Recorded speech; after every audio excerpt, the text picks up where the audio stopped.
Champélac pendant l'OCC. Nous sommes avec notre dernier invité, Fabien Cléva, qui est le responsable tourisme et région de la ville de Martigny. Bonjour. Bonjour, merci. Merci à vous d'être là, c'est un plaisir de vous recevoir sur la Web TV. Et sans plus attendre, on va lancer le premier sujet, la vidéo sur la ville de Martigny.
Alors cette vidéo vous a donné un aperçu de Martigny et de la variété de l'offre touristique de la ville. Maintenant j'aimerais vous parler aussi des possibilités que la région vous offre, que ce soit en sport, en randonnée, gastronomie, activités famille et aussi culturelles. Le pays du Saint-Bernard et la région de Martigny sont évidemment un terreau idéal pour les sports de plein air, que ce soit le trail, la randonnée, mais aussi le vélo de route et le vélo tout-terrain. Nous avons 40 sommets à plus de 4000 mètres d'altitude en Valais. C'est un terrain idéal pour les courses de vélo. Nous avons accueilli plusieurs fois le Tour de Suisse, le Tour de Romandie et même 2 fois le Tour de France, en 2009 avec une arrivée à Verbier et un départ à Martigny, et en 2016 avec une arrivée spectaculaire sur le barrage des Mossons dans la vallée du Trien. Nous avons des itinéraires comme la route du Rhône et le canton a même lancé une carte de circuit vélo développée par Steve Morabito, le coureur montaisan, avec près de 50 itinéraires possibles entre plaine et montagne. Et nous avons également 3 différentes courses cyclistes locales et populaires, j'aimerais en citer 3. Tout d'abord, la cyclosportive des Vins du Valais, qui a lieu le 1er août, qui est le jour de fête nationale en Suisse. Elle rassemble plus de 1200 cyclistes au départ. C'est une course qui se fait sur tout le Valais avec 6 parcours, dont 3 chronométrés. Et la plus grande boucle fait 138 km avec 2350 mètres de dénivelé. Ensuite, on a le Tour des Stations, le 11 août, avec des boucles de 50 à 220 km. Et puis, le coup de cœur pour la dernière, la des Alpes Reichenbach. Sébastien Reichenbach, c'est un cycliste de Martigny. Il a commencé par le VTT, il est passé au vélo de route en 2008. Il a été membre de l'équipe IAM de 2013 à 2015 et puis il fait partie des FDJ depuis 2016. Il a fait différentes courses mythiques comme le Paris-Nice, les Critériums du Dauphiné et aussi le Tour de France. Cette année, il lance sa première course cyclo-caritative, la des Alpes Reichenbach, avec 4 parcours. Le premier, c'est le parcours route, Martigny, barrage des Mossons. 33 km, 1980 mètres de dénivelé. C'est le parcours fait par le Tour de France en 2016, avec l'arrivée sur le barrage des Mossons face au Mont Blanc. Ensuite, on a le parcours VTT, Martigny, barrage des Mossons, 25 km, 1800 mètres de dénivelé. Le passage se fait par l'ancienne route des Diligences. Ensuite, on a le défi Porella, Fin-Haut et Mossons, 8 km, 700 mètres de dénivelé. C'est le dernier tronçon qui sépare Fin-Haut du barrage. Et enfin, on a le parcours famille sur le barrage des Mossons. C'est une boucle de 6 km à plat. Le défi Porella, c'est une course où chaque kilomètre compte et dont les bénéfices seront reversés à l'association Ella, qui s'occupe des enfants atteints de leukodystrophie. Ce sont des maladies génétiques rares pour lesquelles il n'y a pas encore assez de recherche médicale. Et c'est une belle occasion de faire une sortie en famille ou entre amis pour la journée du dimanche 16 septembre. Voilà.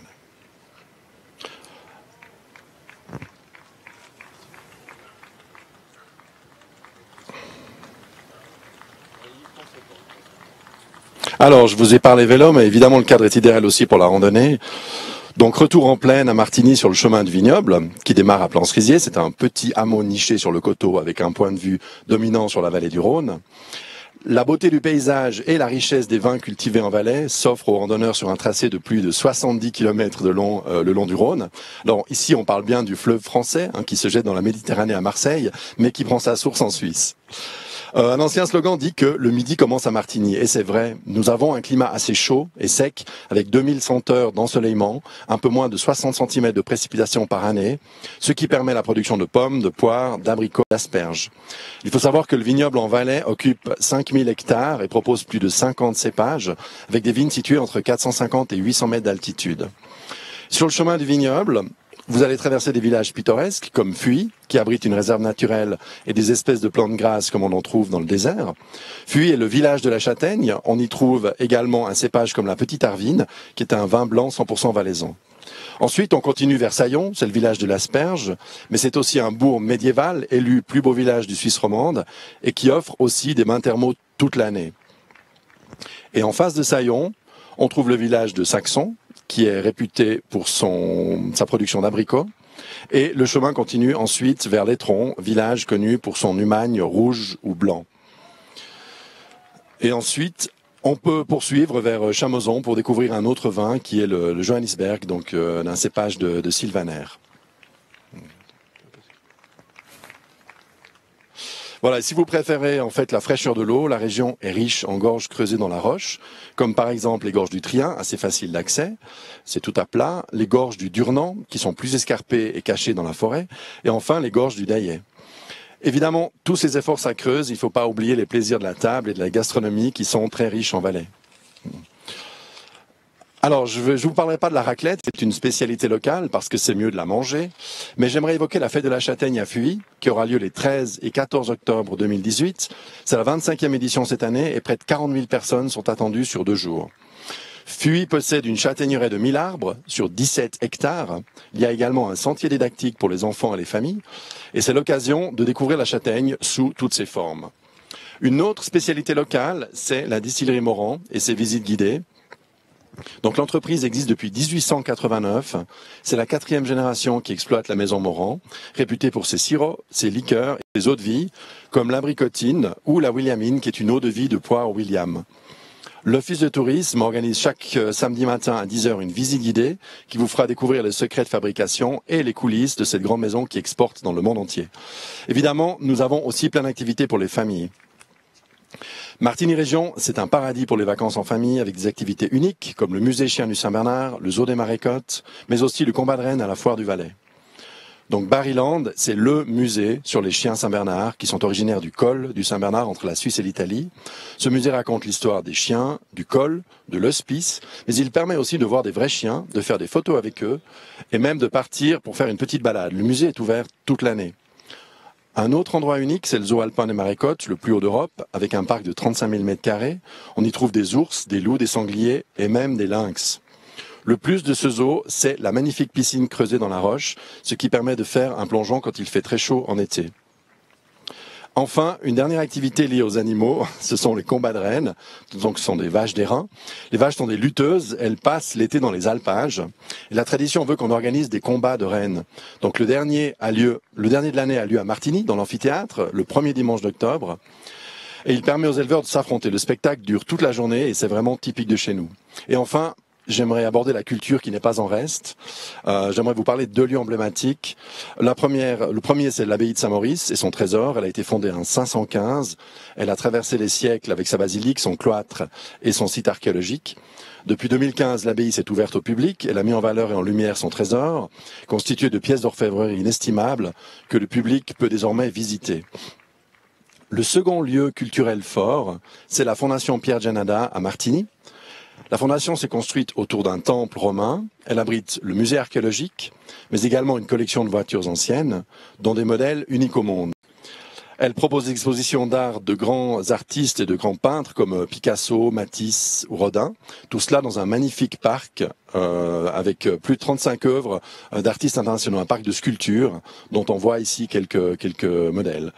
Et la Fondation Pierre Gianada, elle va fêter cette année ses 40 ans. Elle accueillera son 10 millionième visiteur. Enfin, je dirais que Martigny est un lieu d'échange et de passage et de foire par sa situation géographique. Et nous célébrons cette année la 59e édition de la Foire du Valais, qui est le grand rendez-vous économique du canton. Elle aura lieu du 28 septembre au 7 octobre et je vous encourage vivement à y participer pour son ambiance incroyable. Voilà, j'espère vous avoir donné envie de découvrir un peu plus Martigny et sa région. Il y a énormément d'activités et c'est vrai qu'en tant que responsable du tourisme, vous avez une tâche immense avec toutes ces activités. C'est quelque chose d'incroyable. Merci beaucoup de nous avoir présenté tout ça. Effectivement, ça donne envie. On en a pour tous les goûts, que ce soit culture, sport, loisirs. C'est vraiment quelque chose de développé. Merci beaucoup d'être venu. Merci à vous. Avec nous sur ce plateau de l'UTMB à Champélac. Et pour les gens qui nous suivent sur la Web TV, on se retrouve à 10h30 pour suivre le live de la course OCC à partir du col de la Forclaz. Merci de nous avoir suivis et à tout à l'heure. Cool.